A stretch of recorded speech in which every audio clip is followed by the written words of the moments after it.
Je lis du livre d'Apocalypse, chapitre 1er, versets 17 et 18, ce qui suit. Quand je le vis, je tombai à ses pieds comme mort.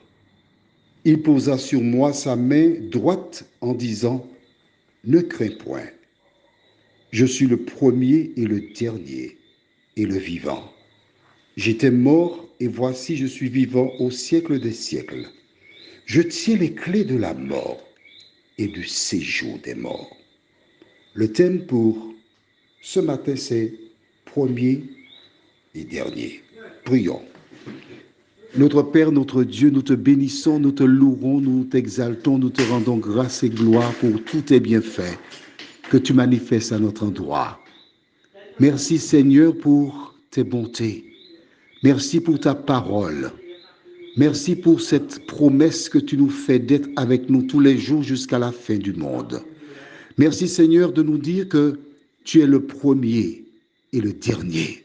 Alors que nous allons maintenant méditer sur cette parole, nous te demandons Seigneur de nous éclairer, de nous guider, de nous fortifier. Nous t'en prions au nom de Jésus et pour ta gloire éternelle. Amen. Jean, l'un des disciples de Jésus, se trouvait sur l'île de Patmos. Et tandis qu'il y était, voici Jésus qui, une fois de plus, s'adresse à lui. Il se présente. Il indique ce qu'il est. Car jusqu'à présent, beaucoup de personnes ignorent qui est Jésus. Rappelle-toi, nous avons lu, il n'y a pas si longtemps que cela, dans Apocalypse 1, versets 7 et 8, il s'est présenté comme le Tout-Puissant.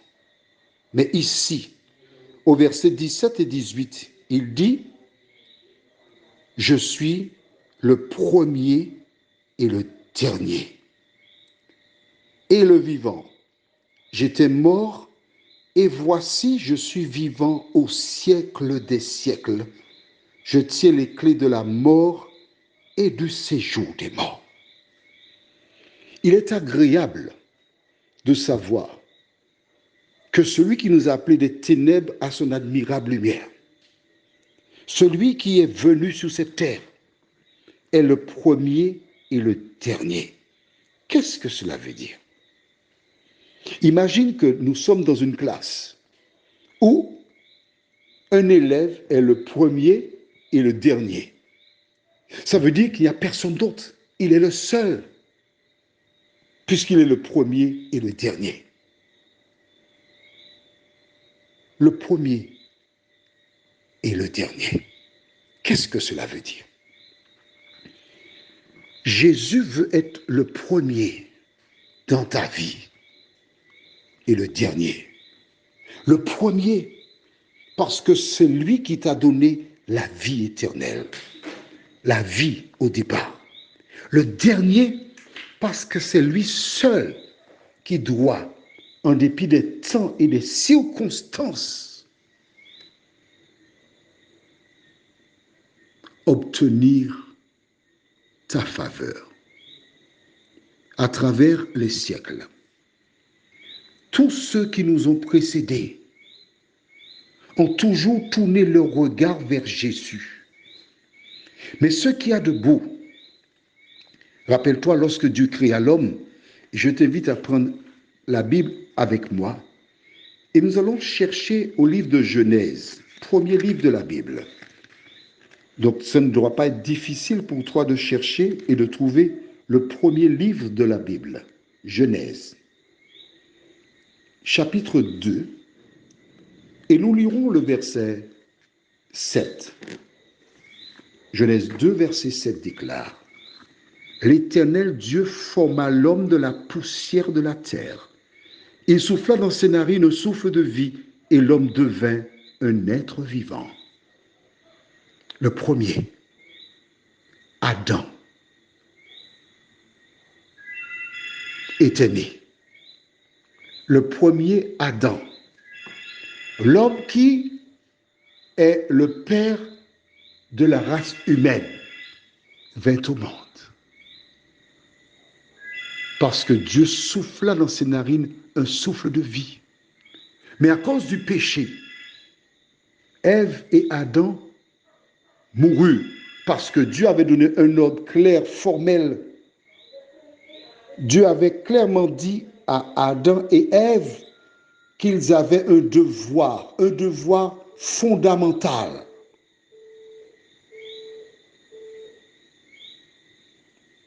Tu pourras manger de tous les arbres qui sont dans le jardin.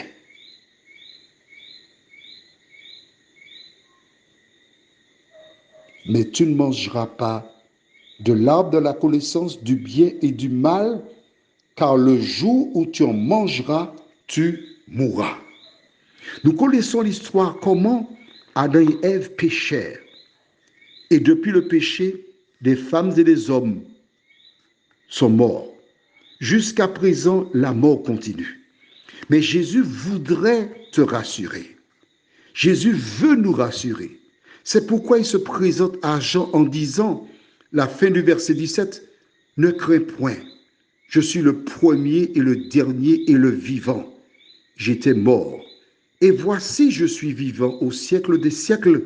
Je tiens les clés de la mort et du séjour des morts. » Quelle assurance, quelle joie de savoir qu'aussi longtemps que Jésus est présent, la mort et le séjour des morts n'ont aucune raison d'être. Prions. Seigneur notre Dieu, notre Père, nous te bénissons pour Jésus qui détient les clés de la mort et du séjour des morts. Merci pour l'assurance qu'il se tient près de nous. Merci Seigneur pour cette certitude. Non seulement il a ressuscité des femmes et des hommes, Dorcas, le fils de la veuve de Naïn, Lazare, il a ressuscité, mais aussi il est ressuscité. Nous pouvons donc faire confiance à ce Sauveur. Seigneur, merci pour toutes ces bénédictions, nous t'en prions. Au nom de Jésus et pour ta gloire éternelle. Amen. Je te souhaite une bonne journée.